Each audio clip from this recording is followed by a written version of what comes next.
Fırat Nehri, acıların, kanların, belki de o akan gözyaşlarımızın döküldüğü nehir.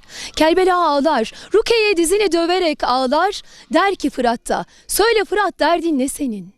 Kızın ağlar, anan ağlar, atan ağlar, Kerbela durmaz, ardından Hüseyin diye canlar ağlar.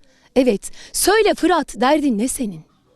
Fırat'a gömdük dertleri, Kerbela'da, Kerbela'nın yasını işte bir Alevi köyünde sizlere, dillere, ekranlara taşımaya çalıştık değerli izleyenlerimiz.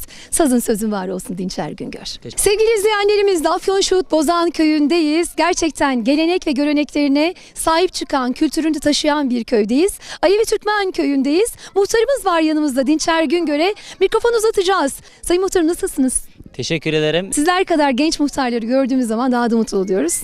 Şimdi Alevi köylerinde bizim köyümüzde camimiz de var, namazımız, niyazımız da var.